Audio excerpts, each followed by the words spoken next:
Welcome back to the show, everybody. Check out these headlines this morning. What would the SEC versus Ethereum actually look like? Well, John Deaton's going to explain it for us. And how about this? Something that's been very odd for me. Blockchain Association, Digital Chamber of Commerce, something funny going on here? Well, I'm going to explain. Oil giant jumps into Bitcoin mining. Oh, it's going to be big, I'm telling you. And the New York Stock Exchange, speaking of big, and NFTs and a new marketplace. And it gets even bigger. The Euro stablecoin on the XRP ledger. Trust me when I tell you it's bigger than you think. And we're going to take a look at it right now. Somebody roll that beautiful intro.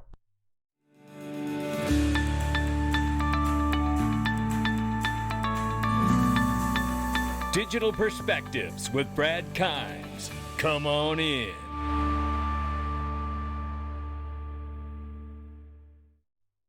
Welcome back to the show, everybody. You can follow me on Twitter at @BackUpBradleyAbove and everything that we're talking about here today. By the way, what we're talking about is $1.847 trillion market cap. This is a high-risk, volatile market. And it's a morning like this that'll show you exactly that, because we're off by more than 7%, 7.20% to be exact. Bitcoin back down under 44,000 and 4,300, or 43,300 plus. Ethereum at 3,000, just over. And we see XRP still at the number 6 spot, but off by 7.58% on the 7-day at 81 cents right now. The price range for XRP is this: 80 cents on the bottom, 85 cents on the top. We'll keep an eye on it.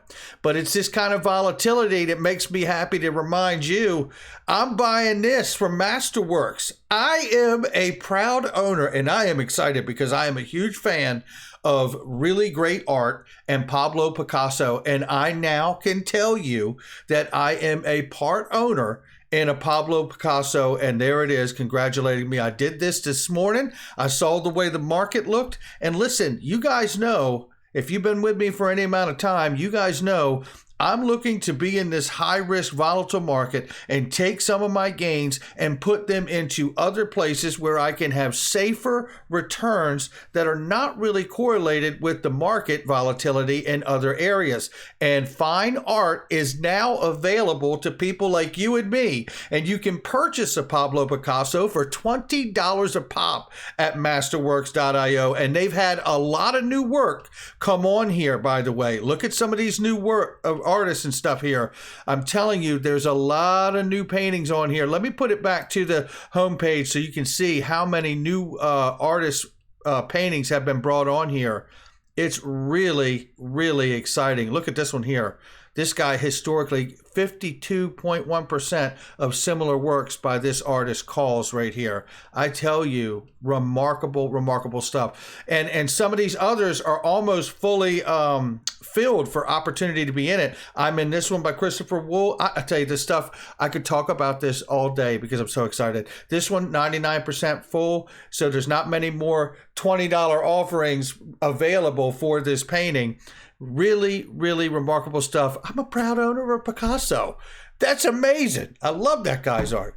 All right, let's take a look right here because this is pretty remarkable. What does a quick settlement also do? And we're talking about for Ethereum, actually.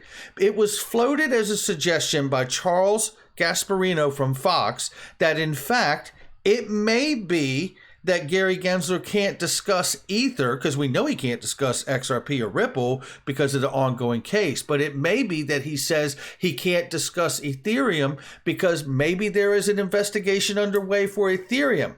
So he entertains the notion. He says, think about it for a minute. What's the absolute best play for Ether Foundation, Vitalik Buterin, and Joseph Lubin, etc., to cut a deal? It would give Ether certainty moving forward. Gensler's receiving all this pressure related to the free pass.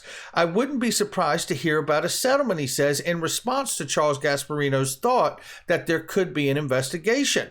He says, what does a quick settlement also do? It prevents a lengthy investigation into the disguised whales, which we've all shared and revealed here on the channel and other influencers and channels around. We've all seen the video and the audio, participated in the ICO, etc. It also gives Gensler a public win. How quick would the Ethereum founders pay the $18 million that was claimed to have been raised in the initial coin offering to begin with? Really great insights. But here's another thing that is puzzling me. I talked about this the other day, and shout out to ProCoin News for picking this up. Blockchain Association and Digital Chamber of Commerce. Something funny going on here? Excuse me if this article seems overly pessimistic or conspiratorial, but after a while, you have to start questioning things. When things don't add up, you have to start asking why. Is there something else going on behind the scenes? Are we just watching a movie and all the world's a stage? Today, we asked those questions about Blockchain Association and the Digital Chamber of Commerce because while they claim to be industry associations, they seem to be unable to advocate for anyone other than Bitcoin and Ethereum. The largest point to that, if I could sidestep the article for a second, is that we know John Deaton is representing over 65,000 XRP holders at this point. They have not acknowledged him at all. Don't you find that puzzling? I know I do. Which eventually makes you wonder if they're really just fronts for pushing Bitcoin or Ethereum, or worse, were they in on the Ethereum ICO? We're not making any allegations, we're just asking questions. Good questions, though. Questions that it's about time someone asks because it's unclear how they can be an industry association and never once do anything to support XRP while it is being sued by the SEC. Even if you don't like XRP, it doesn't take too much to realize if XRP loses the case, dozens or hundreds of other cryptos fall next. That would be something you might want to fight against if you're an industry association, wouldn't you think? But all we get is silence.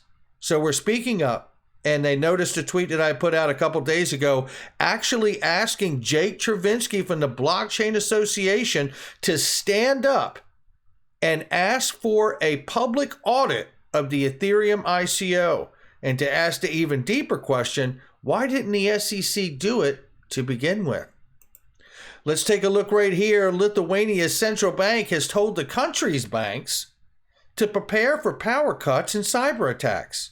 Now, I've always found this interesting. Just like the WEF, the World Economic Forum, when they told everybody before the pandemic happened that there was going to be a pandemic, I start wondering, just like the antivirus stuff on computers, it's like, who benefits with that kind of viruses going around on computers? It's not some guy in his mom's basement who's disgruntled about the internet and people using computers, unless he created the anti-software to make it go away, right? So you have to start wondering here, how is it Lithuania's central bank knows that there's cyber attacks coming? Oh, I don't know. I just don't know.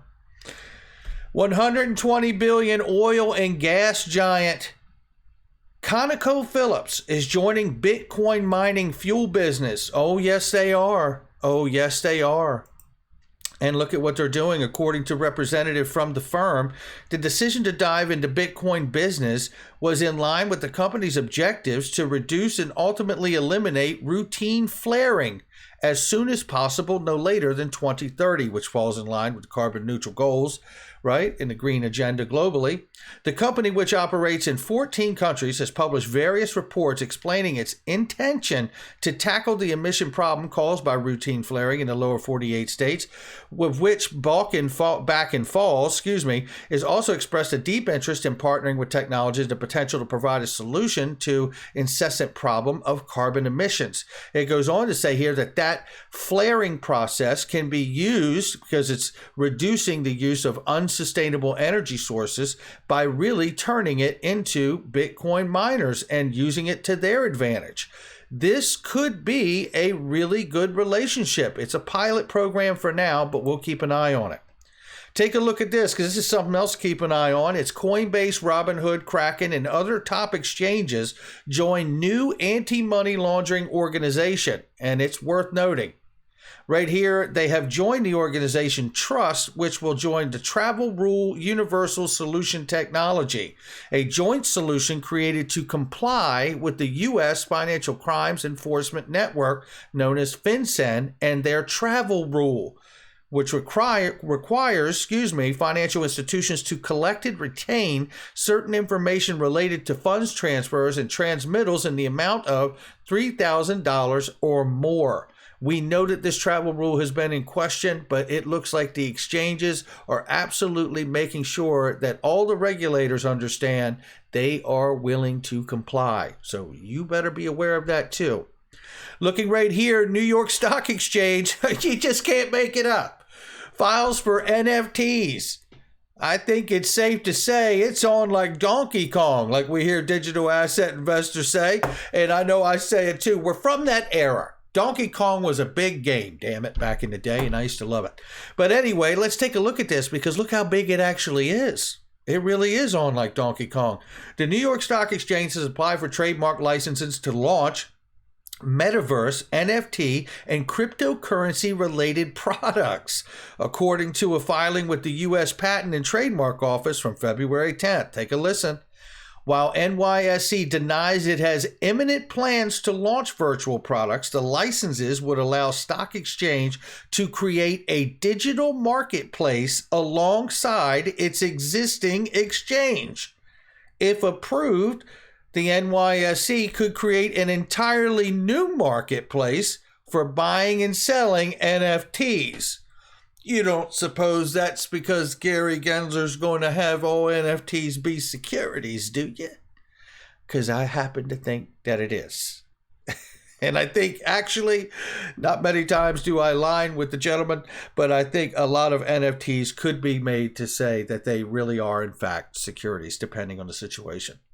Looking right here, Digital Euro Association partners with Ripple. We've talked about this news, broke this news a few days ago on the channel, but it gets bigger. And first of all, this is Yoshitaka Kitao sharing this news from SBI, an original seed investor in Ripple. He finds it to be pretty powerful. We did too. But let's take another look here and get a little deeper and just understand the scope of what's going on here. Stasis will issue the euros, or EURS, I'm going to call them euros, but we know it's a stable coin called EURS, on the XRP ledger. This is big. You know who else thinks so? Monica Long. She says she's pumped for StasisNet to bring its leading euro stablecoin to the XRP ledger. Stablecoins have existed on the XRP ledger since 2012-2013, providing an easy on-off ramp for developers to use the OG decentralized exchange for hyper-efficient liquidity. And isn't this the important role to take with us as we go into this information? It is, the XRP ledger is a decentralized exchange, bridging the paper fiat to digital world to the new digital world. That's what we're talking about. Let's take a look at this very quickly because it is pretty remarkable here. I'm going to move through it quickly, but look. EURS is the leading euro stablecoin. It is the leading euro stablecoin and among the top 10 stablecoins globally. Ripple will provide Stasis with the technical support necessary to integrate it with the XRP ledger in the second half of 2022. Since Stasis has destined to lead innovation in stablecoin technology digital asset space, we're delighted to partner with Ripple as the trailblazer of this realm. It was the CEO, Gregory Klumnov. The partnership will focus on exploring options to provide other clients with greater financial access to stablecoins infrastructure and services via the XRP ledger. Built for payments, the XRP ledger and its built-in decentralized exchange can support the issuance of stablecoins with a unique fungible token functionality called issued currencies. It goes on and on to tell you just how great it is. So, with that being said, how great is it? Well, I'll tell you, just for euro itself, we need to look at some facts here. The euro itself, not the stablecoin, but the euro, which it will be backed by, is the most tangible proof of European integration. Around 341 million people use it every day, making it the second most used currency worldwide. The stablecoin backed by that is going to be on the ledger, the XRP ledger. How many countries are using it in the European Union? 19. out of 27 EU members countries, which together constitute the Eurozone, officially called the Euro area, use the official currency. There's other areas in the world that acknowledge it as well. So I wanted to say here, the also monetary agreement in these places, and it lists all of these other places that it can be used in a monetary agreement too. And then in this came out November 2021 from the European Parliament on stablecoins, November 2021. I want to take you to page 5 here and show you how they're going to do it. You know, when we talk about, like, people say, look, I can't invest in stablecoins. Why do we even talk about them? Well, I'm about to show you why. And central bank digital currencies, because they're the on and off ramps to the digital world. And you know what? That makes the XRP ledger, the decentralized exchange, XRP ledger, extremely important to the rest of the world too, because that's where your stable coins and CBDCs will begin to bridge all of us into the digital world, is it not? Well, listen here to the approach of the experts and what they say are their choices are here.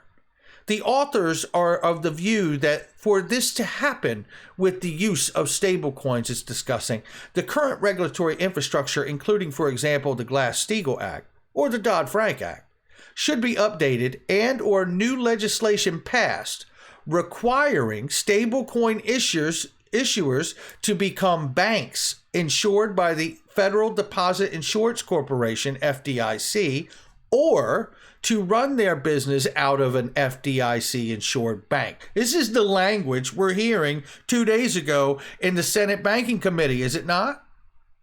One side of the aisle wants stablecoin issuers to become full-fledged banks. The other side of the aisle is saying, let's split the baby and let the private innovators be private innovators, but let's force them and regulate them to where they hold the reserves in a FDIC insured bank so we can guarantee the reserves so there's not going to be a run or a problem in the one-to-one or a surplus. However, the experts also offered another option. If you don't like either one of those options, you could have Congress require that the Federal Reserve issue the central bank digital currency itself as a substitute for privately produced digital money such as stablecoins, and to tax private stablecoins out of existence. You know, I've been saying this for a couple of years about Bitcoin and anything else that the government doesn't like. They can simply tax or fine you. And they can simply say, if I catch you using it, if for a haircut or a dinner or buying clothes and the merchant takes it, it'll be an X amount of money for a fine and X amount of time in jail if they want to. And you know what? I don't think that it'll go to that place, but isn't it the incentive here that if you don't pick either the private innovator becoming full-fledged banks, for which they can pick the winners and losers for, or have the public-private relationship and they put the surplus in the FDIC-insured banks, which I don't think is a horrible idea at all. If you don't like either one of those options, we can just tax your private stablecoin out of existence once we have our central bank digital currency. And that is the government and the central banks showing you their real power and motive. That's going to do it for me. Make sure you hit the like and subscribe, leave a comment below, share with somebody you know, and go check out the link for Masterworks. I just bought a Pablo Picasso, baby. Yeah, I'll catch all of you on the next one.